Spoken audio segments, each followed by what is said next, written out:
now, and we're going to go ahead and get started. Before I give you some, and watch this. If you're taking notes, I'm going to give you 2 points today. Okay? So if you want to leave early or go to the bathroom, you can leave right now because you're going to get the 2 points. Here it is. One is I want to explain to you the heart of God.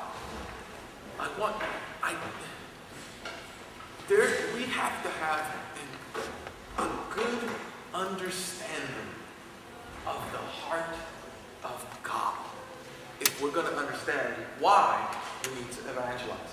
Why is it that I work out with a friend who's Jewish and agnostic, and I've been working out with him for a year? Why is it? Because, watch this, because I love him.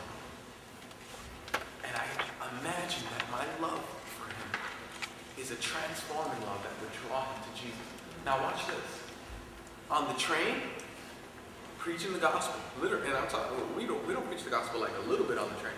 We say heaven, hell. We talk about how God has a better place for you, but everybody stays forever somewhere. And we don't gloss over that. And so there are times when you just go off and you must hear the truth, the gospel, the good news that while you might have a ticket punched, destination hell, it can be punched destination hell. That's number one. Number two, so there's that type of preaching, and then secondly, there's the what I'm doing with math. We do not have. You know what I just did recently? I just read a 600. Don't anybody read. He said it's the most influential. Max said it was the most influential book of his life. So I went and read it. 600 pages, East of Eden. Don't go ahead and read it. If you do, his view on women and people in the church are abhorrent. Absolutely awful. Every woman is a manipulator, and every churchgoer is a hypocrite, and just in the worst and most vile way. In fact, every time I met a church person, I said, okay, he'll be going to a prostitution house in a minute. That's how predictable it became. He'll be stealing from the church. He'll be lying. He'll be being doing. That's how bad. But watch this. Why would I take whatever it was, 15 hours, maybe 20 hours, to read a 600-page book? Because it influenced this man's thinking. And I want to know him and love him in a way that I can speak his language. You see, in some places, we go and we say, boy, golly, and I want to submit to you. There's a lot fewer of those places, the by gollies, you will come to Christ, whether you want to or not. There's a lot of those, there's a few of those in comparison to what God has done. Now, one thing that you're going to understand, and this is something that's fundamental to the gospel. And this is an odd idea, so I want you to just kind of take this in. Isn't it interesting that people who were nothing like Jesus, isn't that interesting? That people who had absolutely nothing, what does Jesus have in common with a tax collector? What does Jesus have in common with a prostitute? What does Jesus have in common with zealots and radicals like that? What does Jesus have in common with them? Just people who were nothing like Jesus. Liked Jesus. Conversely, people who were supposed to be the most godly, the most church-going, the most holy, those people did not get along with Jesus.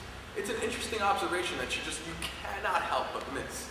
That the religious people did not get along with Jesus, while those who were prostitutes, sinners, tax collectors, thieves, zealots, political rebels, they loved Jesus. They loved to hang around Jesus. They loved to be around Jesus. They loved to. Could you imagine? And watch this. It wasn't because Jesus didn't know them. You know how sometimes, and I do this all the time. I go, okay, everybody loves Edwin, right? And that's my name, Edwin. By the way, my name is Edwin Cologne. Did I mention that? Hi, Edwin Cologne, New Baptist Temple. The badge should help you out, but if you can't see it, it's okay. I sometimes, do you ever have this thought?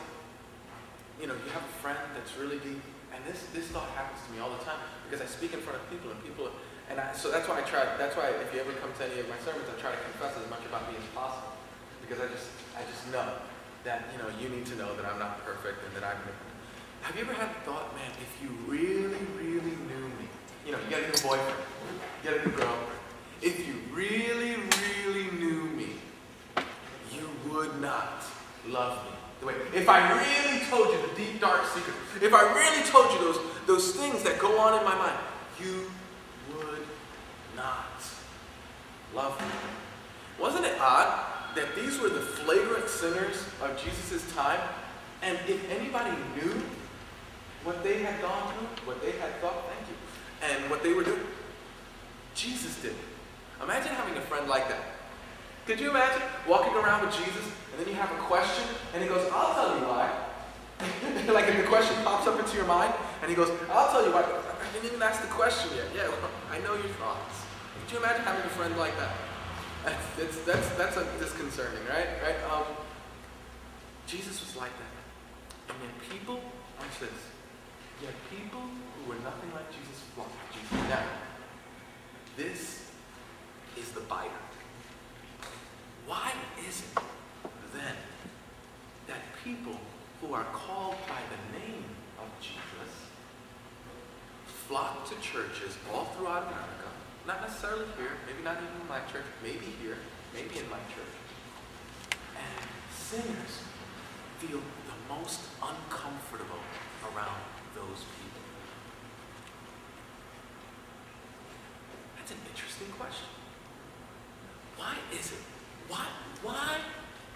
Why is it that sinners who were most comfortable with Jesus maybe are not so comfortable with him? This is really at the heart of what we're going to speak about.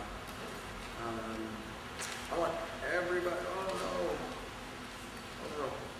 Okay, prodigal son. All you great theologians, where is it in the Bible? This is not a test. Since I don't have my Bible, I don't have my cue thing, and I didn't have my notes with me. So, prodigal son goes off, right? Okay, it's in here somewhere. Okay, so what we're going to do is we're going to look at the heart of Jesus, and